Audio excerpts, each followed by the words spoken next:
कोलकाता में 8 और 9 अगस्त की रात आरजी कर मेडिकल कॉलेज के सेमिनार हॉल में महिला डॉक्टर से हुई बर्बरता और हैवानियत के बाद इंसाफ और न्याय की गूंज देश के हर कोने में और तेज होती जा रही है।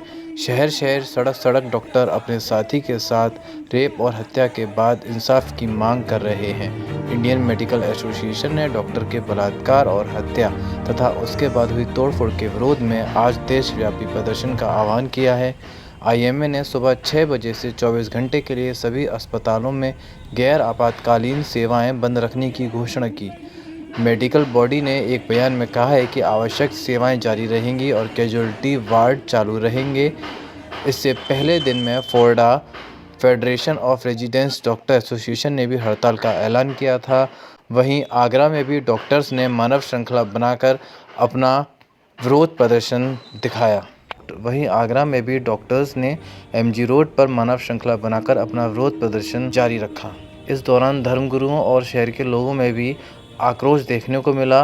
वहीं धर्मगुरुओं ने अपनी तीखी प्रतिक्रिया देते हुए कहा, मंदिर आगरा से यहाँ इमरजेंसी के सामने हम लोग खड़े हैं। हम सभी धर्मों के लोग यहाँ पर प्रतिनिधित्व के तौर पर हम लोग यहाँ खड़े हैं और हम लोगों का उद्देश्य है कि जो कृत्य, जो कार्य यहाँ पर हम उस प्रदेश में किया गया, जिस लोगों को, जिस समाज को लोगों की जान बचाने के लिए समझा जाता है, वहाँ उनके साथ में ऐसा खिलवाड़, क्षमा कीजिए, ये अक्षम्य, ये क्षम्य नहीं है। और इसका जब तक खुलेआम, सरेराह और सरेआम जब तक इसका दंड नहीं होगा, बंद कमरों में बिठा करके आप फांसी दे दें नहीं, तब तक लोगों में, समाज में भय नहीं जाएगा। अगर न्याय प्रणाली के प्रति कहीं ना कहीं लोगों में ये धारणा होगा ये कुछ नहीं होगा, तो अगर चाहते हैं कि आगे ये ना हो, तो ऐसे व्यक्तित्वों को, ऐसे लोगों को पकड़ करके उनको खुलेआम, सरेआम फांसी। कलकत्ता में जो अभी घटना घटी है, बहुत ही शर्मनाक घटना घटी है। उससे सिर्फ डॉक्टर्स ही नहीं, पूरे भारत में सभी महिलाएं जो हैं वो थोड़ा इस समय डर में है। और मेरे हिसाब से जो हम ये मार्च और ये प्रोटेस्ट कर रहे हैं, स्ट्राइक कर रहे हैं, ये करनी चाहिए, बिकॉज हम उनके साथ खड़े हैं। कलकत्ता के जितने भी डॉक्टर्स हैं, पूरे इंडिया, भारत के जितने भी डॉक्टर्स हैं, उन सब उनके साथ खड़े हैं।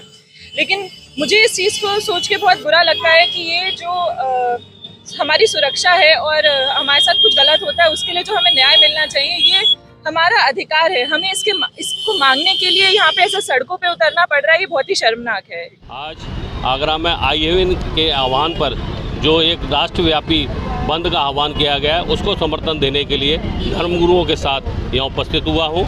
जिस तरह से डॉक्टर्स, जो कि भगवान का रूप जाना जाता है, और बंगाल में जिस तरह से उसके साथ, डॉक्टर के साथ रेप कर और जिस तरह से उसकी कायराना हत्या की गई, और सरकार वहाँ की इसे बचाने का प्रयास कर रही है, उसको नहीं है, हत्यारों को शीघ्र से शीघ्र गिरफ्तार करके उन्हें कठोर से कठोर सजा दी जाए, जिससे कि आगे से कोई दुस्साहस नहीं कर। लेकिन महिला हूँ, इसीलिए मैं यहाँ पर सम्मिलित हुई हूँ, क्योंकि कहते हैं कि नारी प्रधान देश है, नारी सुरक्षित है। नारी को पढ़ाओगे तो एक समाज विकसित होगा। ये कैसा समाज है कि यहाँ नारी पढ़ रही है, नारी अपने वर्क प्लेस पे काम कर रही है और उसका रेप किया जा रहा है, वो भी गैंग रेप, और तो भी सरकार वहाँ की इतनी इन्वॉल्व है कि उस पर कोई एक्शन नहीं ले रही है। ऐसे कैसे 78वां स्वतंत्रता दिवस मना रहे हैं हम, लेकिन नारी आज भी सुरक्षित नहीं है।